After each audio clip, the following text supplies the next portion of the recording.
Hello and welcome to Mind Shifters Radio. I'm Tim Hayes. I'm your host for the first hour. And today is Thursday, August 7th, 2025. As always, we're grateful to everyone who's joining us here today, whether you're listening live or through the archives, as we spend another couple of hours teaching and supporting people in using some of the most powerful, effective, efficient, and accessible tools I've ever encountered.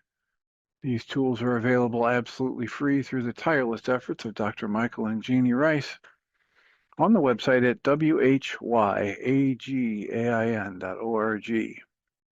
If you go to that website and click on the two words that say Start Here in the upper left-hand corner, it'll take you to a page where you can download and read Chapter 24 of Dr. Michael Ryce's book. His book is titled, Why Is This Happening to Me Again? And that chapter of the book contains a narrative description and explanation of the primary tool in this work. That tool is called the Reality Management Worksheet, sometimes called the Reality Management Wake-Up Sheet. And it's a tool I've been using to great effect for over 20 years now to improve the quality of my life and most of my relationships, and to turn any negative emotional experience I have into part of the infallible guidance system that each and every one of us has been given. You can also download the actual worksheet process itself. It's a simple PDF file. Click the link, download it, print it off as often as you'd like, and use it absolutely free. You can also, from that same website page, download a whole host of audio files of shows just like this one, where people have been stepped through the worksheet process.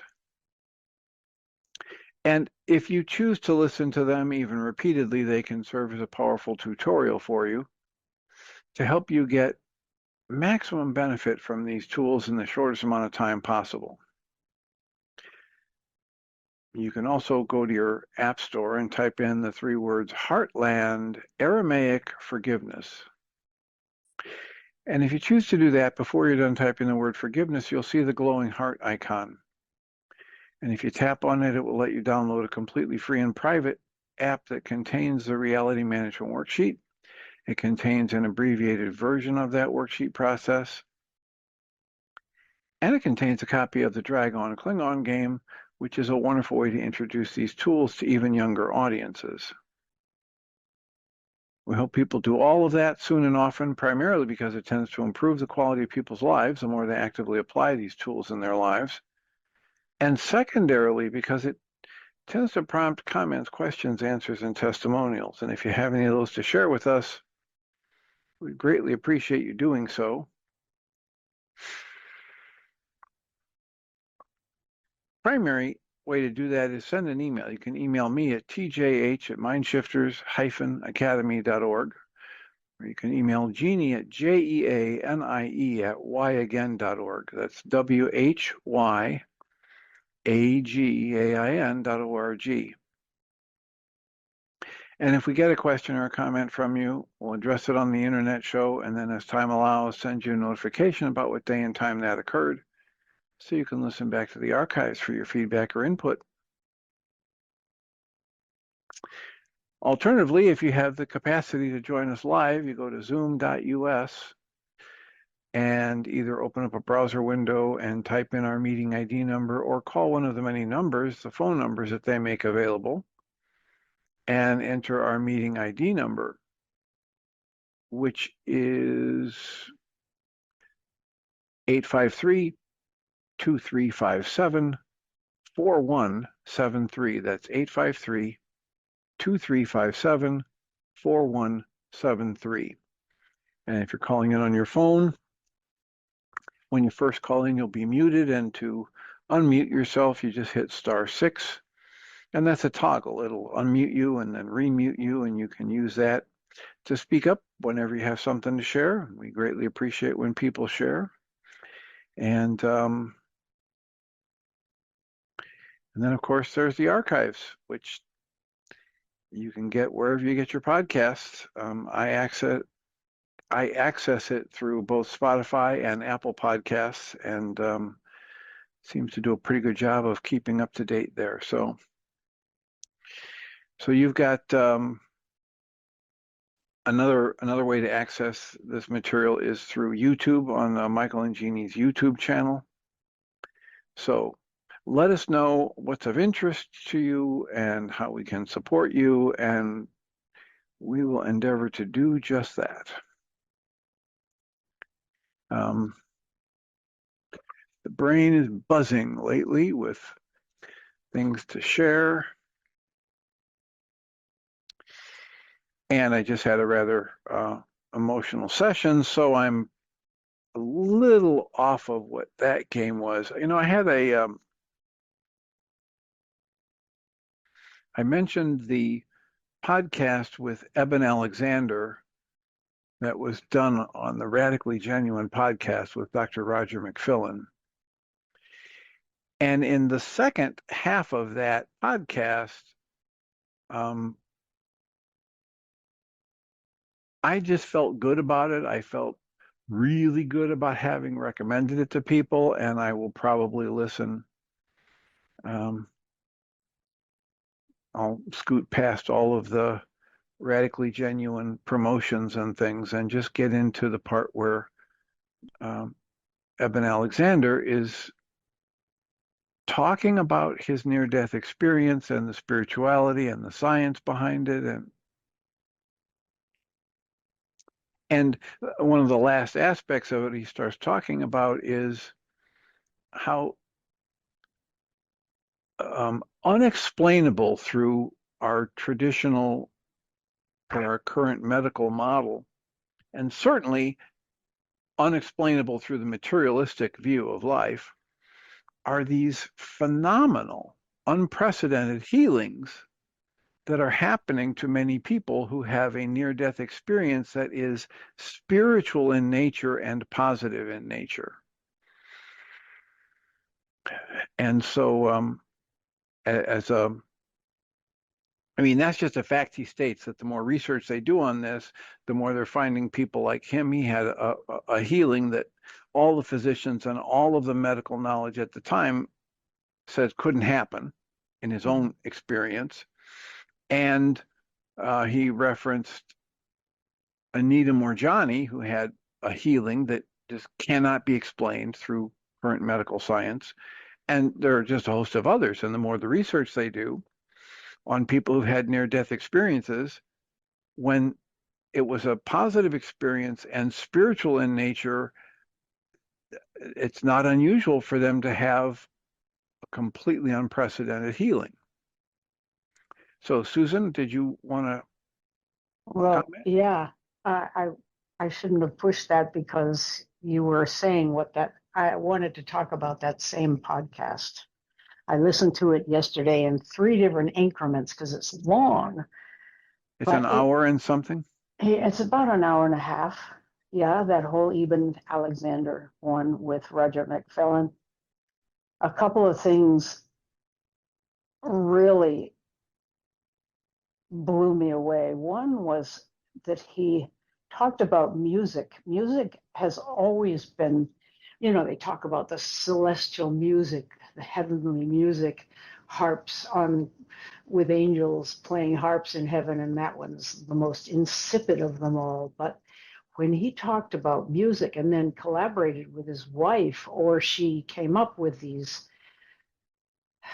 sacred acoustics sound things, I listened to just to get an idea of what they were about. And it blows my mind that classical music, particularly on our realm, is like a musical reflection of the vacillating we do between shadow and non-shadow, or between good and evil.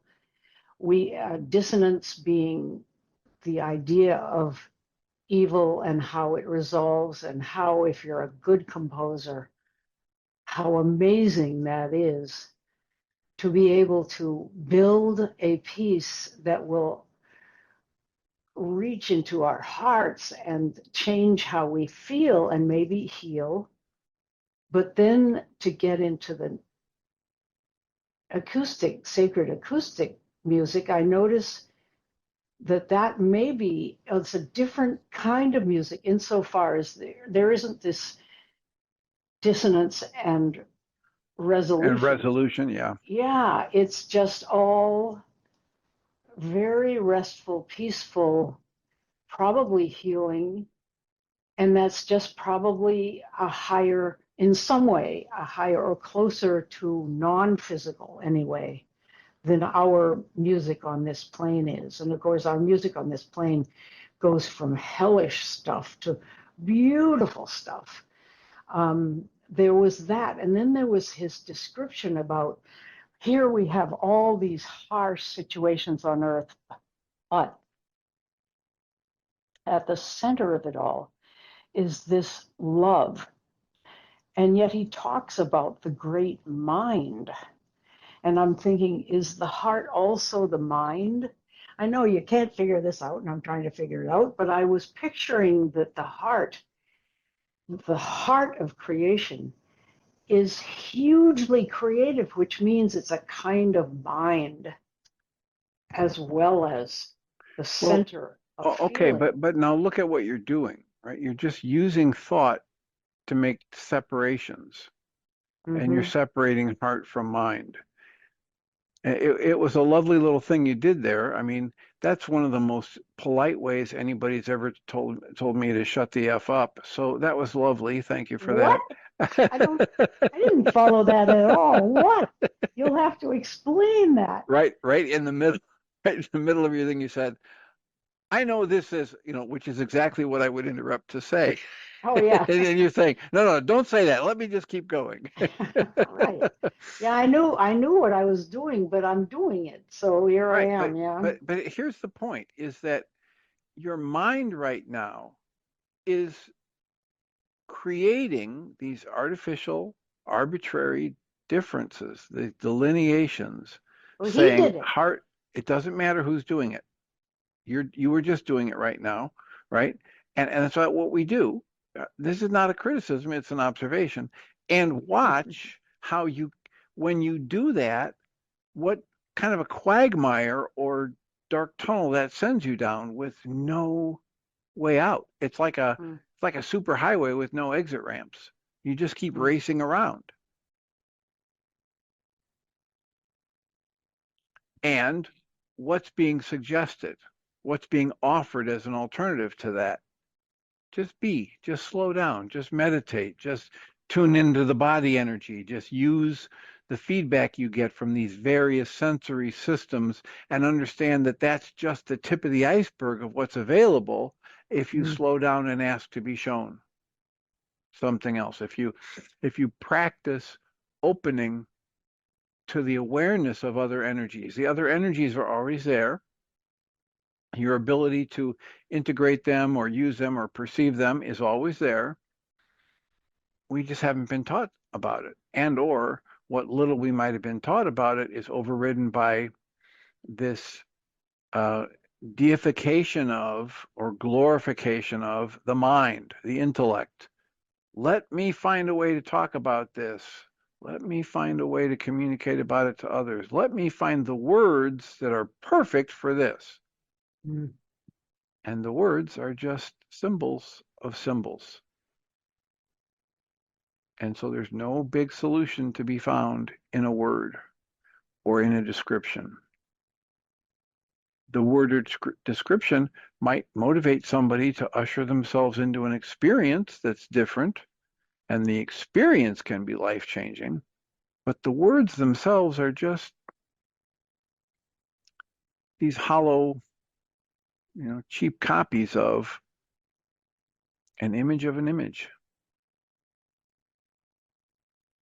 So if you just, I'm so glad that you enjoyed that. And there were different levels of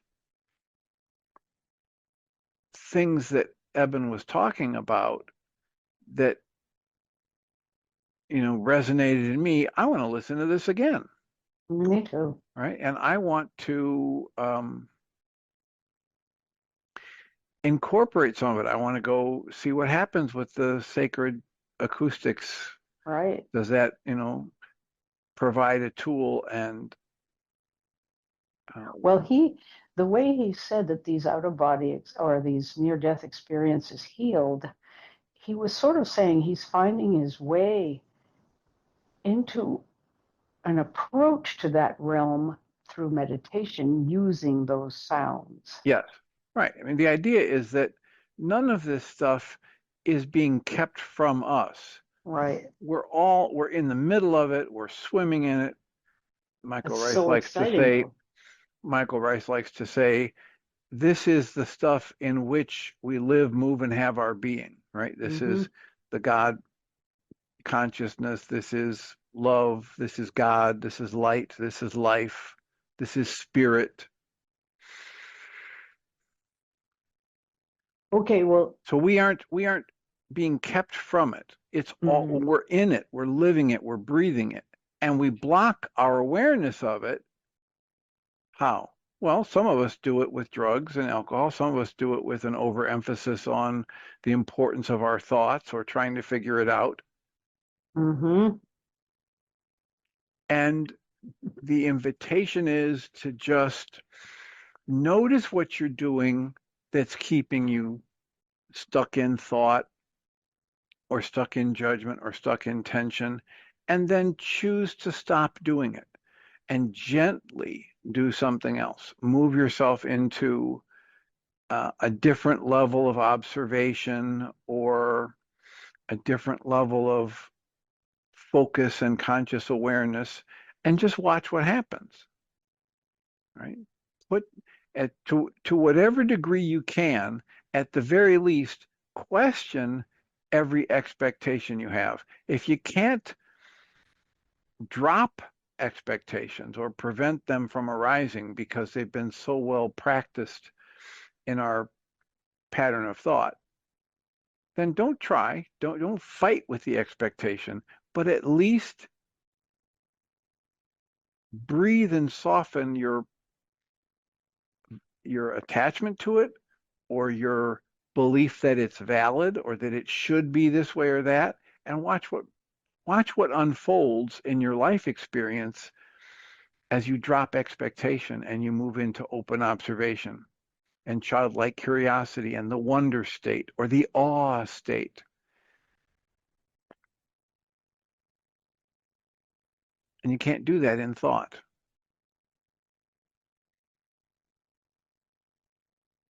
Is that making sense? I'm going to mute now so you can go back into your whatever you were doing that I interrupted. Well, so here's the deal. What? Another aspect that came up, I have, I try to train the algorithms to be my friend on Facebook and social media. I'm not that much on social media, but Facebook and other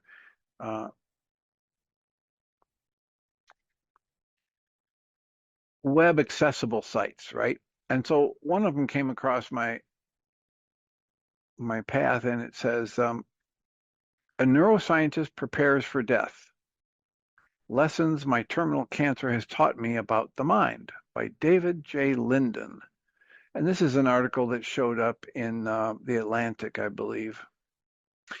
And at one point, he's talking about the shock to his system to find out that he's got cancer that's probably not curable. And he says, I may be dying, but I'm still a science nerd. And so I think about what preparing for death has taught me about the human mind. The first thing, which is obvious to most people, but had to be brought home forcefully for me, is that it is possible, even easy, to occupy two seemingly contradictory mental states at the same time. I am simultaneously furious at my terminal cancer and deeply grateful for all that life has given me. Now, he says this runs counter to the old idea in neuroscience that we can occupy only one mental state at a time, that we are either curious or fearful, or either in fight or flight, or rest and digest. He says, based on some overall modulation of the nervous system. But our human brains are more nuanced than that, and so we can easily inhabit multiple, complex, even contradictory cognitive and emotional states. Then he writes, this is the one that made me want to share it on the show. This led to my second insight. The deep truth of being human. I'm hearing David White's voice here. The deep truth of being human is that there is no objective experience. Try to let that sink in. The deep truth of being human is that there is no objective experience. Our brains are built to measure they are not built to measure the absolute value of anything. All that we perceive and feel is colored by expectation, comparison, and circumstance. There is no pure sensation, only inference based on sensation. 30 minutes fly by in a conversation with a good friend, and yet 30 minutes seems interminable when waiting in line at the DMV. That fat raise you got at work seems nice until you learn that your coworker got one twice as large as yours. A caress from your sweetheart during a long, loving, connected time feels warm and delightful, but the very same touch delivered during the middle of a heated argument feels annoying and presumptuous, bordering on violation.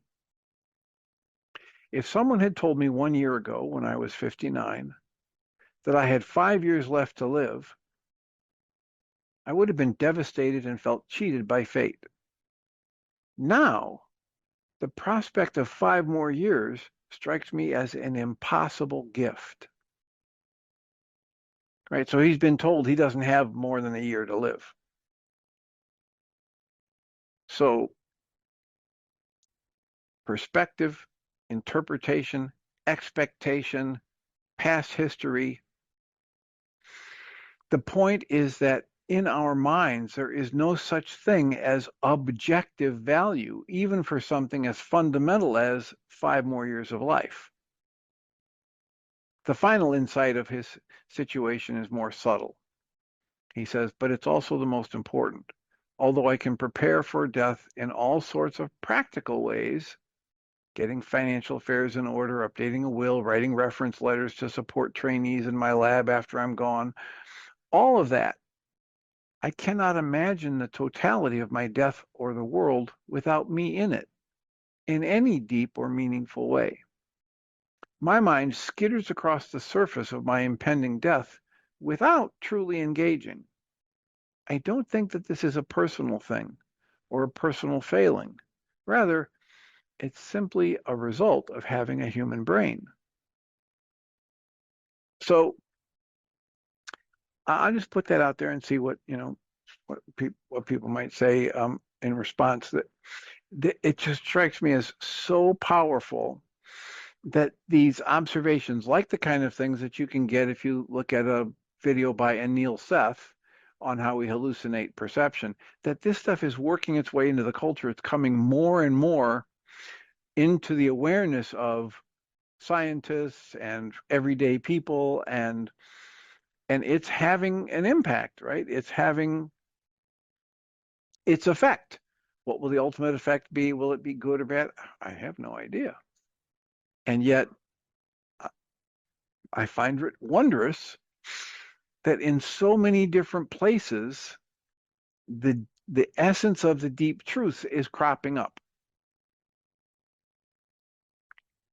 Right? So if you just take a look at his second insight about how there is no such thing as a truly objective experience in the human realm, because we're all just making our best guess about what is actually going on in life and within our bodies and outside around us in the energy field, etc. If I understand that, then I can also train myself to remember that any time I am upset, it's my creation. For crying out loud, just think about it. How many times have you been in a group of people and you or one of the other people gets really upset and the other people around you are not as upset? And we don't even think. The evidence, the proof that it's all an inside job is right there in front of us all the time. We don't see it because we've literally been trained to look away. Right? Literally, we're trained. Pay no attention to that man behind the curtain. Look at the bright lights and the explosions. Look at the fear-inducing content that we're throwing at you. Look at the sexual stimulation content we're throwing at you, or the numbing out drug options we're throwing at you.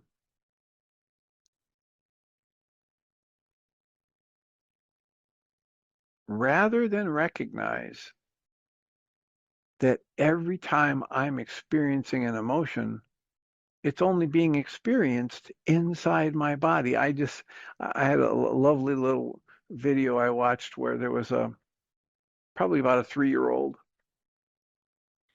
who was pretty stable on his feet. And he somehow or another, he'd gotten access to a basketball court where there was a basketball, a special awarded, prepared and decorated basketball sitting up on a trophy case. And this 3-year-old comes over and grabs the basketball and starts running around. And of course, the parents or the babysitters, whatever, have to try and track him down. They track him down. They're gentle enough. They get the ball away. But then the kid throws himself on the floor, pounding and crying because he's lost this most important of all things in his life right now, which is the basketball. This event is potentially traumatic for that child. Right? I just used the word traumatic. What's trauma? I'm so glad you asked. Thank you all for being here while Tim has a conversation with Tim. So here's a book that I read many years ago. It's a book by Brent Baum, B-A-U-M. And the book is titled The Healing Dimensions, Resolving Trauma in Mind, Body, and Spirit. And what I'm going to read here is one page from that book. And the page of the book is titled, drum roll, please. I'm having trouble getting my fingers to cooperate to open just to that page. But I'll get there. And we'll see who's still with me when I get there.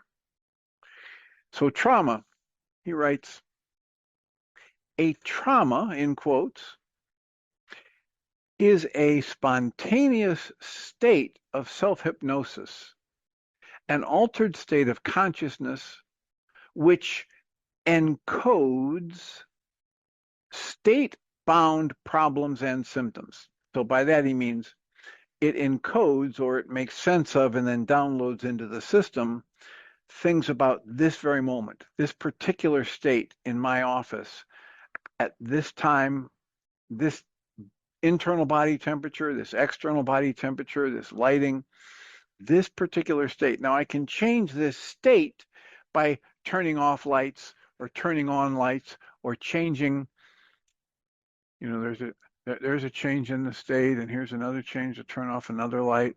There's another change in the state. I could change the state by inviting another person into this room. So by state bound, he means situation specific, right? What's going on in that very moment as perceived by, or as, quote, downloaded into the individual mind. Once it's been kind of triggered into a spontaneous state of self-hypnosis. That's his theory on this.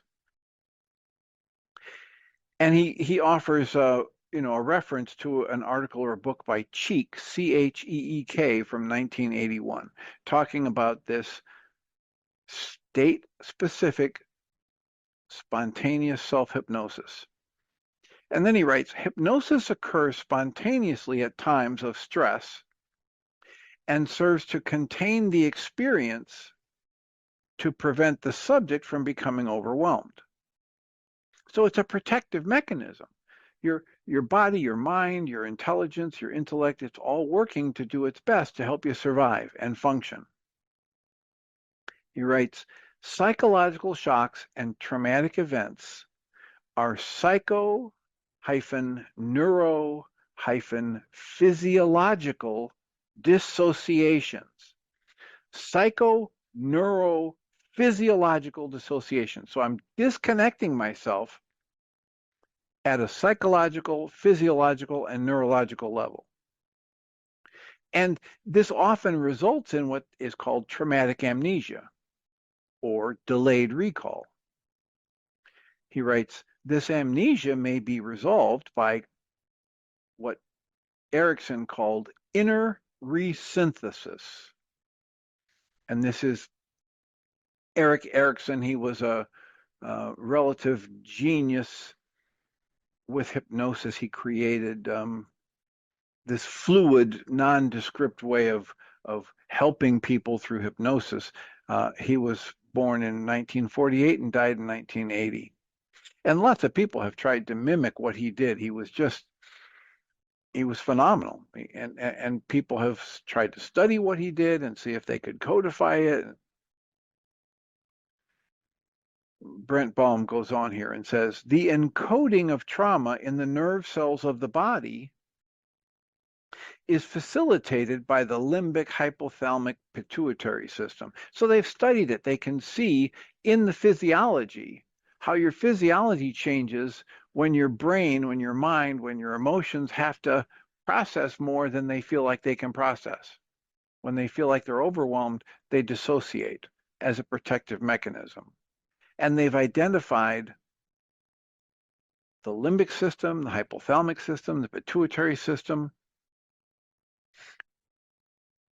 And what he says is they can see how those shifts in those systems have a profound influence on your autonomic nervous system and the immune system and the endocrine system.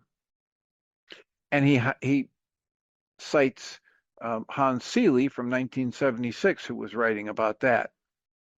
Then he writes, at the moment of traumatization, all sensory perceptions are, quote, paused, close quotes, and they are stored holographically at 1 millisecond prior to the worst part of the event. He takes this from the work of David Grove, published in 1989, with the quote, capital T-1, close quotes. So the T-1 refers to the T in T-1 in the old NASA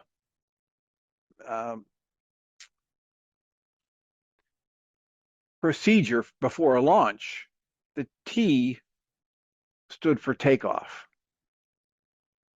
Now they're taking that system and saying the T here stands for trauma. And many of us of a certain age remember the countdowns. What's a countdown? Well, we're going to count down the time until launch, the time until takeoff.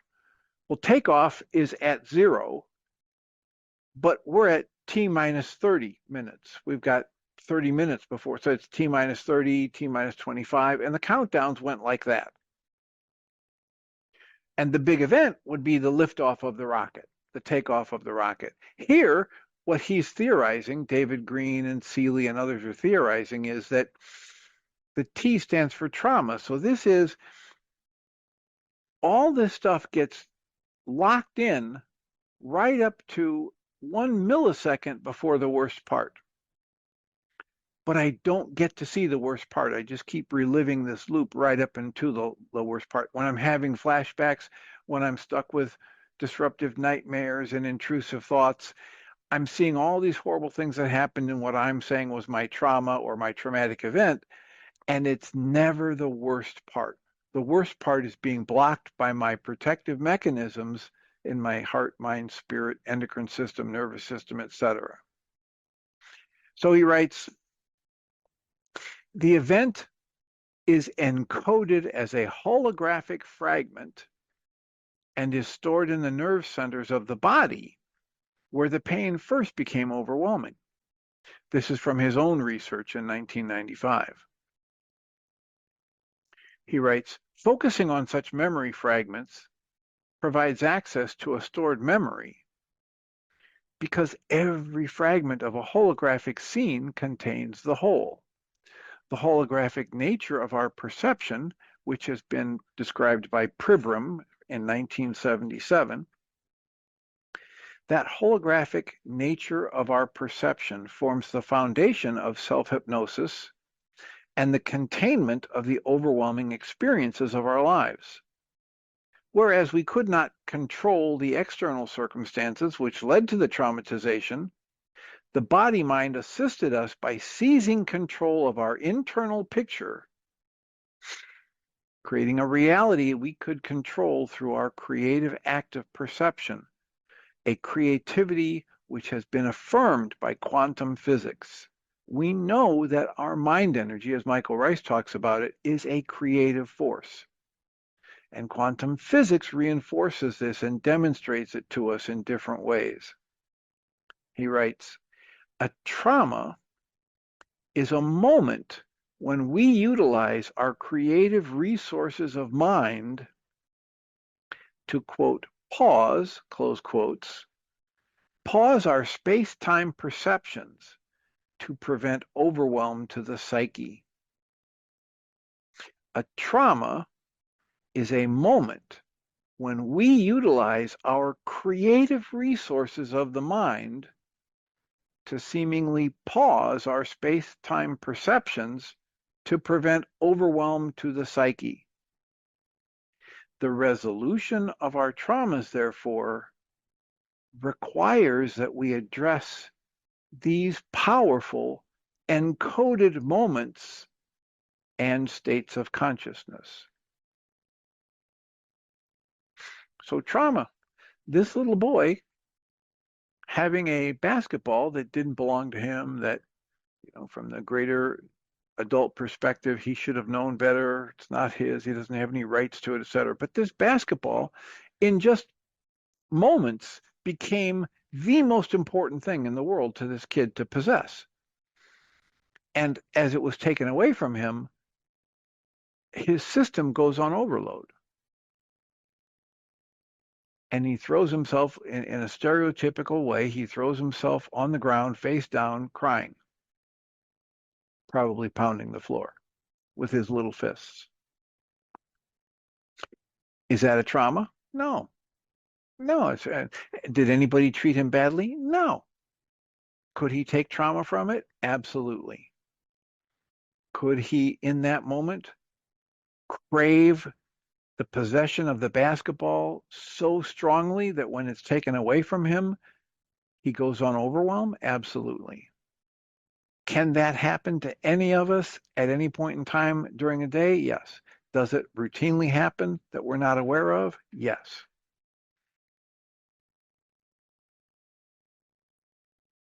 And bless their hearts, people like Michael Ryce and Guy Finley and Byron Katie and Michael Singer and all these others, Dale Allen Hoffman, they study these things,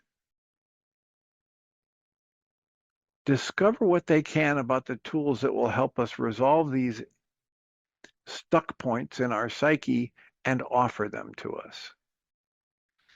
And there are some phenomenally powerful and effective tools that can help us go inside our own mind-body energy system where the actual upset is created and choose again. Or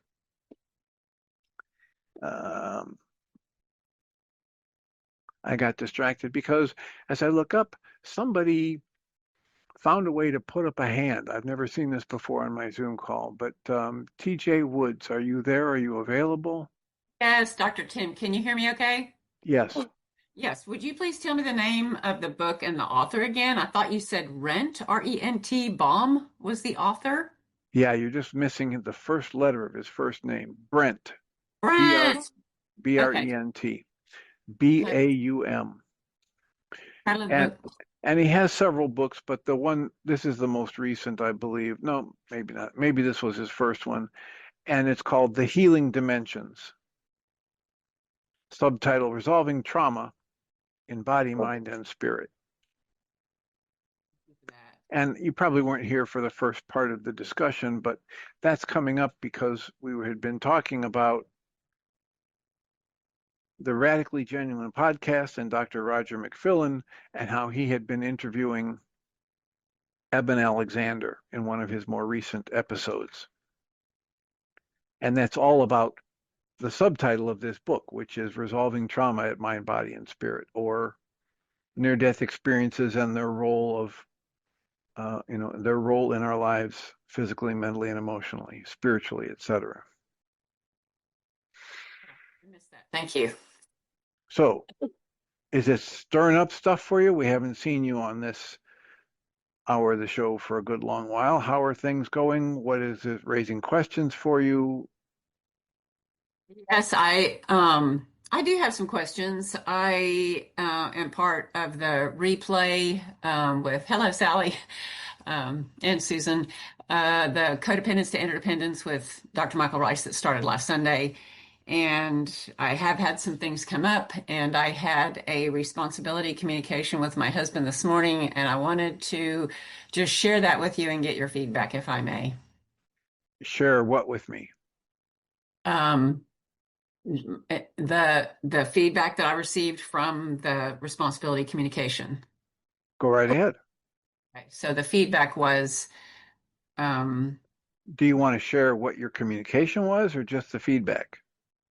I could do both if we have time. Well, I think it would be beneficial. I mean, if you say, here's half of the equation, solve it for me, I'm not likely to be able to do that. So, Yeah. So the feeling or the sensation or I want in my own mind, I kind of want to make a distinction between the feeling and the thoughts. So the thoughts that I am having are that thoughts of oppression, thoughts of coercion, thoughts of, and I'm so tempted to say feelings, feeling imprisoned, feeling trapped, feeling edged out.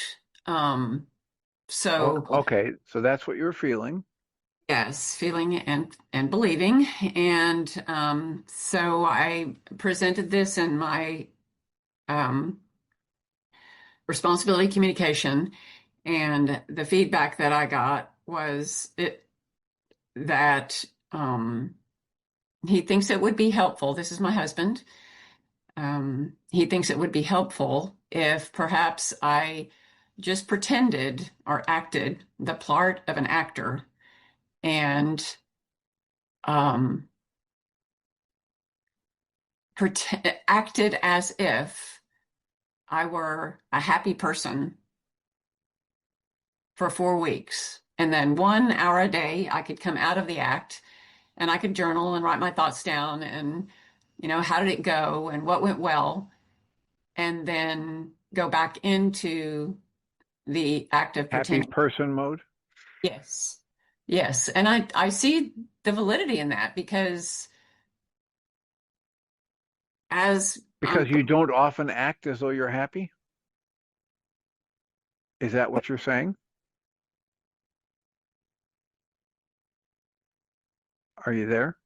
yes, I'm here. I have I I have many happy moments. His perception is that he feels sorry for me, that I'm so troubled all the time. Okay. And what's your response to that?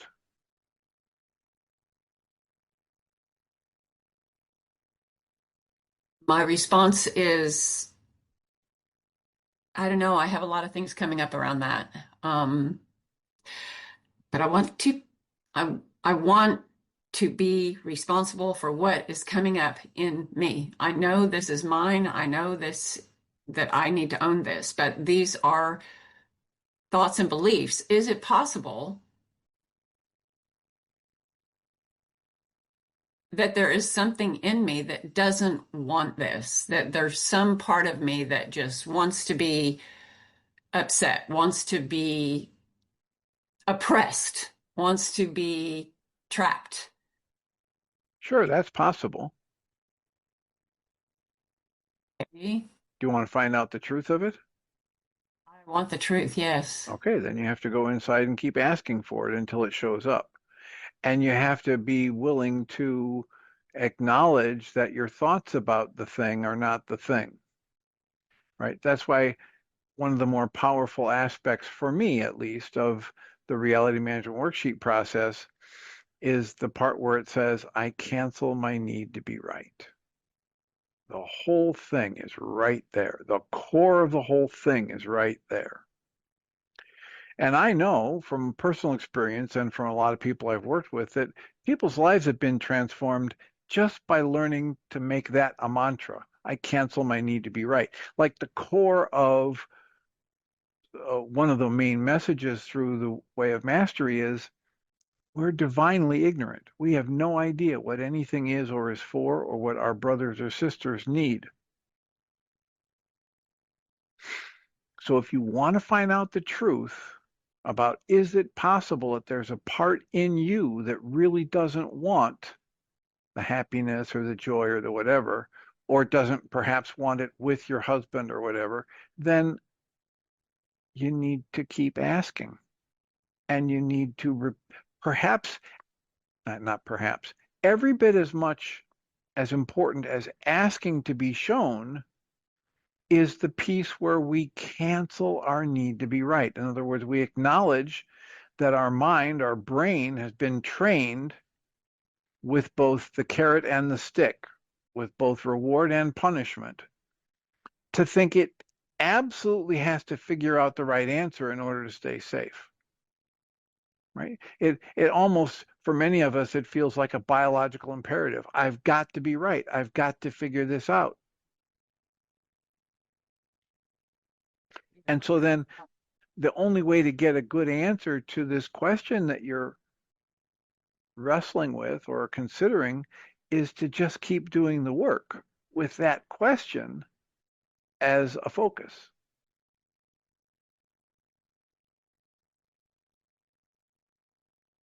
Thank you for that. Yes. Yes. And that was my actually my response after he shared what he shared. What I think that might support in my healing is, be patient with me while I continue to do these worksheets and spend time with, this new class that I'm taking for the next 17, 18 weeks. And, but there is something very valid about, to me, there's something that really does resonate with what he's saying about can I just pretend for 23 hours a day? And have you tried it? no, I haven't. Okay. And is there a reason you haven't tried it? I don't have an answer for that. I guess I guess I haven't ever thought about it in the way that he presented it. How long ago did you do this responsibility communication and get his response? About an hour ago. Okay. Okay. So that may be part of why you haven't done it, is that it's just you haven't had the time yet. But it might also be that there's a part of you that is going to block you from doing it.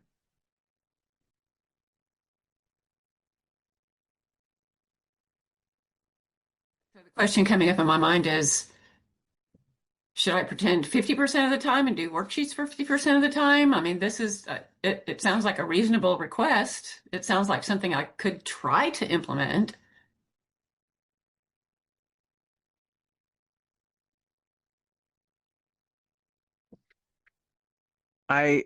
the first thing that my mind said to me when you said that is that's a distraction, that's a diversion, that's a deflection, that's an avoidance. That was the first thing that popped into my head, but I'm not sure that that would fit for you.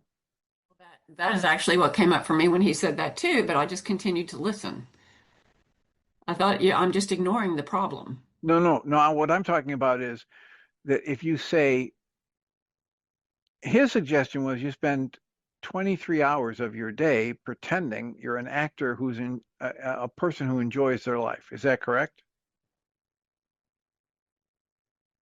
I'm asking for your Yes. validation. Is that what his offering was? Yes, that is correct. Okay, you faded to almost inaudible. Oh, sorry. Can you speak up? Can you shift back to where you were when I could hear your voice? Yeah, pretty much as close to the There you to go. It came back. So what I was saying about the distraction piece was you just said his thought is I should live in this role of an actor who enjoys their life 23 hours a day, and then I can spend 1 hour a day journaling about stuff, correct. right? Yes, sir. Then you said, I was thinking maybe I could spend half a day pretending to be happy and half a day doing worksheets. Correct. That switch from 23 hours to 12 hours seems like a deflection and a distraction and an avoidance to me. That was just the first thing my brain said. Not that the idea of acting or pretending as if, fake it till you make it, not that that's a distraction or that that's somehow avoiding things. Did I make myself clear now? No. Keep talking.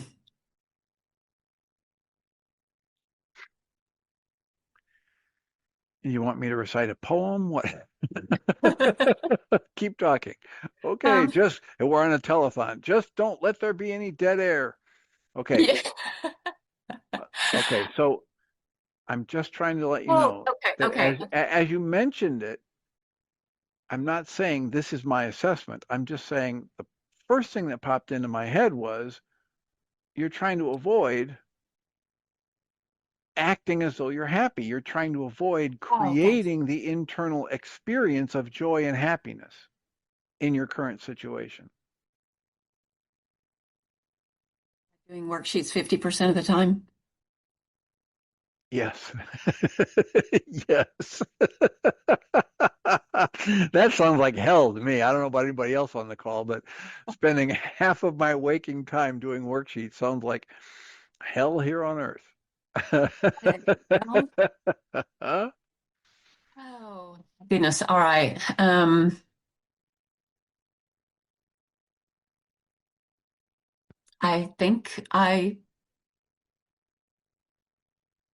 I think I need to process this a little bit longer. Yep. Yep. Yeah. And I would encourage you if you're going to try and get feedback from somebody on this to read to them the entire responsibility communication that you presented to your husband so that they've got the data points to help you analyze what your response is and what his response was, et cetera. But if you just say, you know, what little you presented and then say, here's his feedback, we're missing half the equation. It's Terry, right? Yes. Okay, so Terry, have you been in have you watched Dr. Michael Ryce's codependence to interdependence lecture where he explains the responsibility communication tool? Not recently. Okay. But in that, at one point, he says, so here's the first step. You describe what's happening. And he asks the audience to describe these different things. He acts out something. He used to do a thing where he would talk about he walks in the room and then he throws his eraser at the board and it makes a loud noise and it's really, it's a very abrupt movement on his part. So he acts something out and then he asks people to describe what happened the way a camera could record it or a tape recorder could get it down, right? Vaguely remember that, yes. Okay. Well, when he does that, at least in that video, and probably most times as he does this, people start describing Michael. And Michael walking in the room, and Michael turning around, and Michael throwing the eraser, and the sound of the eraser, and that's their whole description. And Michael says, listen, you're missing a huge piece that needs to be observed and described. And everybody in the audience thinks, what's that? And he says, you are missing from this description. You're not describing you being in the room, your state of mind, your thoughts, your emotions, your actions. You're just describing the other person's. And so, in the very fabric of the responsibility communication, if you're going to ask somebody for feedback on it, feedback on what your husband said to you, please present your whole responsibility communication to him and his response to you. And then you'll get better, richer feedback. Okay. All right. Yes, thank you for that. All right. Well, I thank you for your call and your comments and your questions. We've taken us down to the end of our time together. Lovely to talk to you again. Thanks for being here. I'll remind us all that today is a Thursday, so there will be a support group tonight from 6:30 to 9 Central. All the information you might need to join us there is available on the mindshiftersacademy.org website. I'll remind us all that we come from love. We're made of the stuff we call love. We actually